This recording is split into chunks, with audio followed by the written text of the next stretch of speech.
Arigato!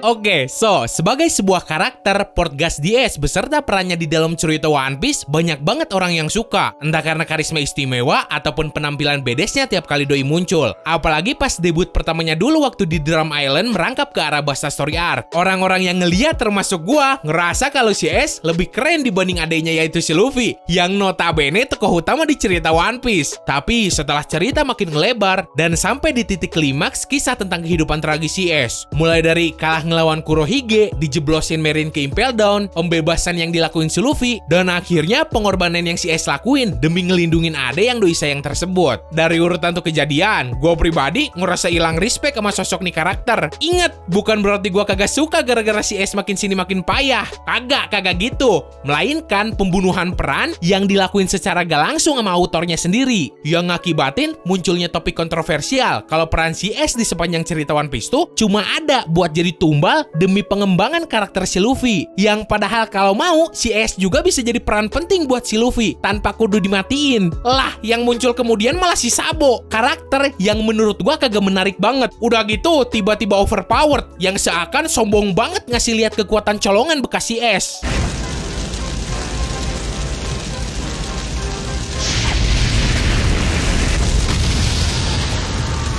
Portgas DS lahir dari segumpal darah manusia yang dijuluki sebagai iblis, penakluk segala lautan, sang raja bajak laut, Goldie Roger. Kedengerannya emang keren banget punya babeh raja bajak laut, tapi justru karena latar belakang itu pula, si Ace dari bocah ngejalanin hidup yang ampas banget, dibenci orang-orang karena alasan anak si Roger, terus kagak pernah ngerasain kasih sayang dari orang tua kandungnya sendiri. Bahkan si Ace ngerasa najis banget punya babeh macem gitu. Untung pas di dalam keterpurukannya muncul dua orang manusia yang kemudian jadi saudara seperjuangannya. Mereka berdua nyelamatin si Ace dari jurang kesendirian. Nah, lucunya, biarpun doi benci banget sama babehnya yang raja bajak laut, pas doi udah gede, si Ace-nya sendiri malah pengen jadi raja bajak laut juga. Tapi ironis, setelah kekalahan ngelawan Shirohige, mimpinya tadi langsung sirna dan malah pengen ngejadiin si Shirohige raja bajak laut. Berhubung selama si Ace ditawan di kapal bajak laut Shirohige, untuk pertama kalinya tuh cowok ngerasain kasih sayang dari seorang babeh lewat si Shirohige. Pokoknya pas di situ si Ace dapat suasana kekeluargaan yang selama ini doi pengen.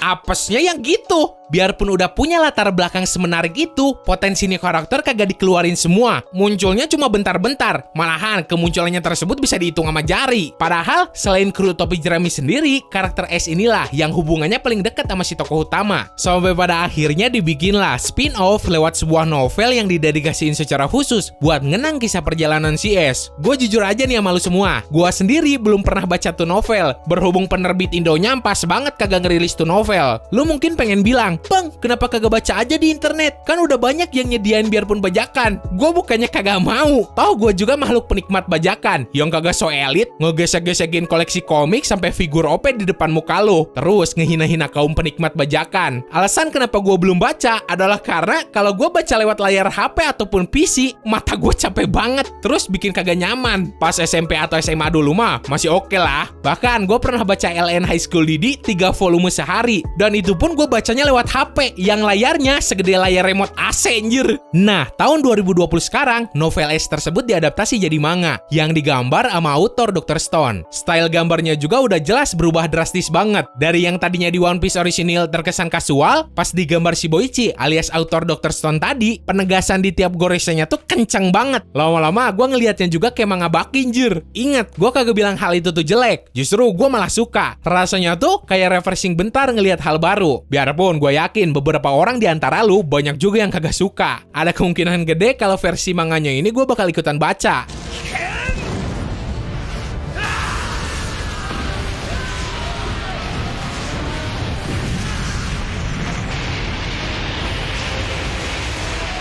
So, balik ke korban pembunuhan sadis demi plot yang dilakuin Om Oda. Ingat pas di Marineford, semua orang bertaruh nyawa demi nyelamatin si Ace. Si Ors Junior badannya sampai kepotong-potong terus mati. Shirohige udah jelas, doi milih Marineford jadi tempat peristirahatan terakhirnya demi si Ace. Bahkan si Luffy jatuh bangun, mulai dari di Impel Down kena racun si Magellan, yang kemudian sampai di Marineford juga demi nyelamatin kakaknya. Tapi apa yang si Ace lakuin setelah berhasil bebas dari cengkeraman angkatan laut? Anjir, gue ngingetnya juga sebel sendiri. Si Ace malah ke-trigger cuma gara-gara bacotan sampah si Akainu. Level marahnya si Ace tuh sama aja kayak bocah SD yang kalau tuh bocah dipanggil sama nama babenya, doi bakal auto ke-trigger. Oke lah, gue juga maklum kalau seandainya ada orang yang ngehina orang tua gue juga bakal marah. Tapi lihat keadaan anjir. Orang-orang udah ngorbanin segalanya demi nyelamatin lu, tapi pala lunya sendiri kagak bisa dingin. Ingat nih, kadang sabar tuh bisa nyelamatin hidup lu sama orang di sekeliling lu. Awalnya si Akainu juga emang kagak begitu ngincer si Ace buat dihabisin.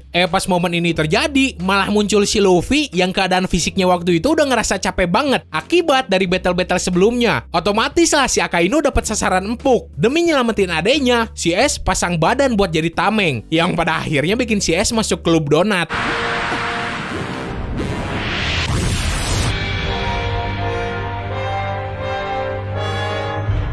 Dibilang heroik, emang heroik. Tapi jujur, di titik ini gue malah nangis pas ngeliat pengorbanan si Bon Clay di Impel Down daripada pembunuhan tanpa harga diri yang dilakuin sama plot ke si Ace. Sayang banget seriusan, tuh karakter dibunuh gitu aja. Seenggaknya bikinlah setragis plus memorable Sasuke lawan Itachi. Biarpun si Itachi akhirnya kejedot tembok. Ataupun kayak pengorbanan si Al yang jadi tumbal sihir demi ngebalikin tangan si Edward di cerita Full Metal Alchemist. Kalau kayak gitu kan lebih ngena dinilai lewat kadar kebaperan yang nonton. Lah si Ace cuma gara-gara alasan yang bisa dibilang tolol, doi sampai gitu. Iya, gue juga tahu kalau pengorbanan doi dibutuhin banget buat pengembangan sampai perubahan karakter si Luffy. Entah itu demi ngasih si Luffy alasan buat jadi lebih kuat, sampai ngerubah sifatnya supaya kagak seleboran lagi. Ampasnya sekalipun udah dikasih tumbal, buktinya si Luffy masih aja asal terobos. Entah pas di Whole Cake ataupun Wano, ngerusak kawinan si Sanji secara terang-terangan, sampai ngejitak si Kaido pas jadi naga. Kalau ceritanya tetap gitu, ngapain si Ace dimatiin coba? Atau kalau mau gini deh ceritanya, waktu di Marineford si Ace berhasil lolos dan pergi dari Marineford bareng yang lain. Nah setelah itu otomatis si Akainu ngerasa dendam kan tuh. Baru deh nantinya si Akainu ngesolo si Ace sampai akhirnya si Ace tewas juga. Mungkin kalau gitu lebih mantap. Oke, momen-momen terakhir si Ace waktu di Marineford gua akuin emang agak menyentuh plus punya impact juga. Kata-kata terakhirnya yang bilang terima kasih karena temen-temen doi udah bisa sayang ke keturunan iblis macam doi. Sampai senyumannya itu bikin ngena. Gua cuma sebel sama keputusan sombong si Ace buat ngesolo si Akainu yang pada akhirnya ngerembet kemana-mana.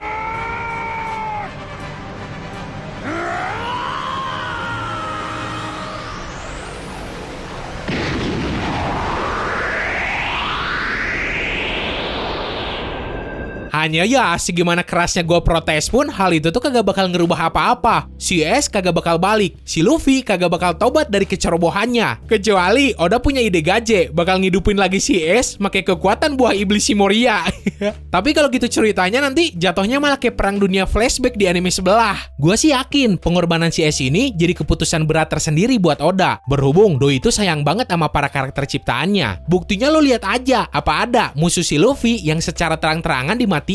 Segala hal yang terjadi di Marineford dulu jadi titik klimaks pertengahan cerita One Piece, sekaligus pelepasan atau berakhirnya era bajak laut lama dan dimulainya era bajak laut yang dipimpin para generasi muda. Gua tadi emang bilang kalau kematian si Ace terkesan kagak punya pengaruh apa-apa sampai ngerubah sifat si Luffy jadi serius misalnya. Justru di samping hal tersebut, kisah akhir perjalanan si Ace ditambah Shirohige punya pengaruh gede banget buat cerita One Piece secara keseluruhan. Ngerubah alur lah, pacing yang jadi lebih bagus, sampai ngerubah suasana One Piece ke depannya. Kematian si Ace ini udah jelas ninggalin emosi mendalam buat siapapun yang nonton. Apalagi kalau lu orangnya emang suka banget sama Doi. Om Oda aja pas nonton versi animenya ngerasa ngenes banget pas ngelihat si Ace jadi donat. Hanya ya gitu, cara eksekusinya yang bikin ilfeel. Secara pride si Ace tinggi banget. Masa endingnya gara-gara kecerobohannya doang? Cuma demi plot si Ace dibunuh secara gak adil.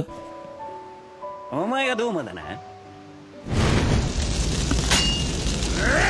Oke, segitu aja buat hari ini. Gue tahu kagak semua orang sependapat sama gue. Ada yang bilang pengorbanan si Ace waktu itu impact emosionalnya ngena banget buat mereka. Bahkan ada yang sampai nangis-nangis. Terus bilang kalau momen itu tuh bukan momen karena plot armor si Luffy. Tapi inget nih, di sini gue cuma nge-share unek-unek gue dari dulu soal momen terakhir si Ace tersebut. Terus kagak ngupas secara detail, detik per detik kisah perjalanan kehidupan si Ace. Jadi, seandainya lu pengen ngasih tambahan soal pembahasan gue sekiranya ada yang kurang, silakan, lu bisa langsung tulis aja di bawah. Atau mungkin lu pengen debat, silakan juga. Sekalian kan silaturahmi pakai bacotan bareng pecinta OP yang lain. So, buat yang belum subs, silakan langsung tampar aja tombol subscribe-nya. Semoga lu enjoy dan bisa nambah informasi lu seputar dunia anime manga. Sekian dari gua, sorry kalau udah salah-salah kata. Bye!